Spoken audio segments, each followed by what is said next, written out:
Bismillahirrahmanirrahim. Assalamualaikum warahmatullahi wabarakatuh. Good morning, everyone. How are you today? I hope all of you always happy and always healthy. Today, I want to talk about present perfect tense. What is that? I will give you the explanation in the presentation in this video. Let's see the presentation first. Okay, we will talk about present perfect tense. This chapter, this materials consists in the 6th chapter atau di bab 6 di buku paket bahasa Inggris kalian.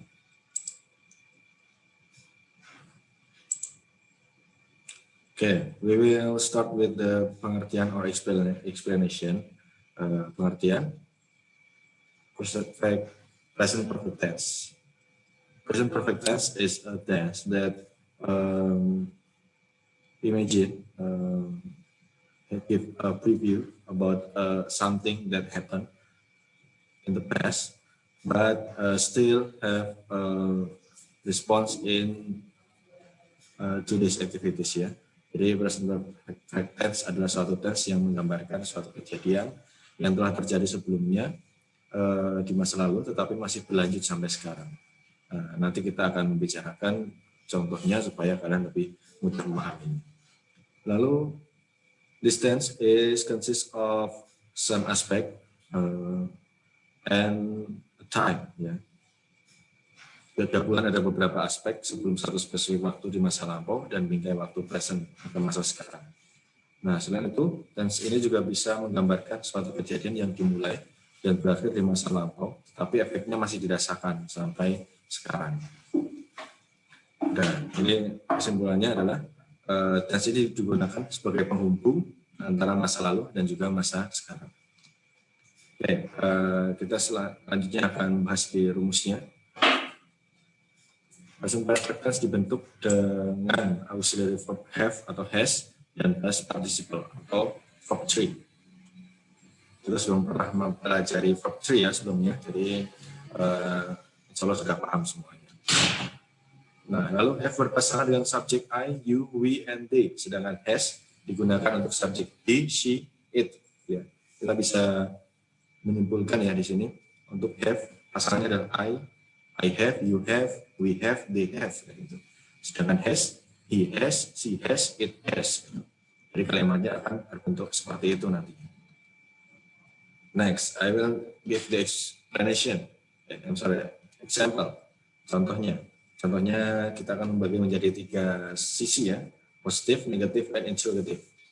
Okay, start from the positive example ya. I, we, you, they plus have plus verb tree. Contohnya adalah seperti ini. They have lived in Jakarta for a long time. Mereka sudah tinggal di Jakarta untuk waktu yang lama. Lalu contoh selanjutnya menggunakan has. He, she, it plus has plus verb tree. He has learned English for 1 year. Mereka sudah mempelajari bahasa Inggris dalam 1 tahun. Okay. Next, negative. I, you, we, they plus the have plus not. Seperti biasanya ya, kalau negatif pasti ada kata not-nya. They have not lived in Jakarta for a long time. Lalu dengan has, he has not learned English for 1 year.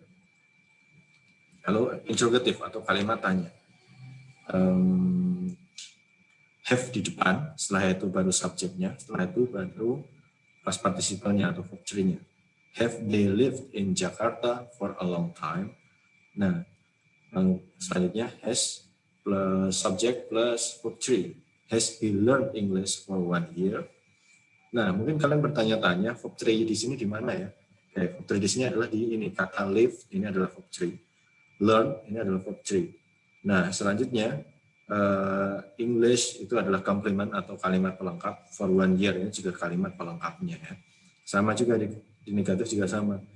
Not live nih, not live ini adalah verb tree. Dari verb satunya adalah live ya, biasa tinggal. Nah, karena ini jadi verb tree lampau digunakan tambahan ed gitu ya. Dan in Jakarta for a long time ini adalah complement atau kalimat pelengkap. Jadi kalimat utamanya adalah they have not lived, ini kalimat utamanya. Kalau yang positif tadi, They have lived. Nah, kalau interrogatifnya have they lived, ini adalah kalimat intinya, dan selanjutnya adalah komplement atau kalimat pelengkapnya. Tapi kalau hanya pertanyaan inti tanpa kalimat pelengkap, biasanya orang yang ditanya akan kebingungan. Itu adalah pertanyaan tentang apa.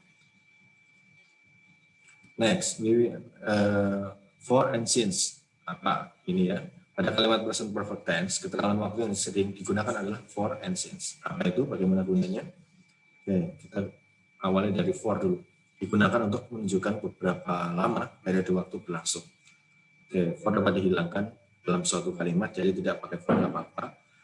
Present perfect tense karena keterangan waktu ini masih bisa dimengerti meskipun tidak disertai dalam kalimat. Oke, kita langsung saja ke contohnya. He has worked here for several years. Nah, di sini kita bisa menghilangkan kata for ya. He has worked here several years. Dia sudah bekerja di sini beberapa tahun. Sama artinya dengan he has worked here for several years. Dengan for ataupun tanpa for, artinya tetap sama. Bahwa dia pernah bekerja di sini beberapa tahun, seperti itu. Kalimat negatif seperti biasa, tambahan not. Kalimat tanya, for-nya ada di depan. Seperti itu ya. Selanjutnya, since. Digunakan untuk menunjukkan kapan suatu periode waktu dimulai. Since tidak dapat dihilangkan dalam kalimat present perfect tense, jadi tidak bisa dihilangkan seperti for tadi ya, karena bisa menghilangkan fungsi keterangan waktu itu sendiri dan makna kalimatnya jadi berubah. Oke, kita melihat contohnya. He has worked here since June. Nah, kalau coba kalian hilangkan since-nya. He has worked here June, nanti bisa dikira itu panggilan nambah orang, bisa jadi ya. Tuh, karena since-nya hilang, jadi akan merubah maknanya. Makanya since di sini harus tetap ada. Gitu ya. He has not worked here since June. Dia, yang pertama tadi, dia bekerja di sini sejak Juni. Yang kedua, dia tidak bekerja di sini sejak Juni. Lalu selanjutnya kalimat tanyanya, since when has he worked here? Sejak kapan dia bekerja di sini? Oke, itu. Kalau when has he worked here, nanti artinya beda lagi. Oke, thanks for watching this video. That is very simple explanation about present perfect tense. Jika ada pertanyaan atau kalian ingin menyampaikan saran atau kritik dalam video ini, silahkan bisa dituliskan di kolom komentar. And that we will see again in the next material. See you. Assalamualaikum warahmatullahi wabarakatuh.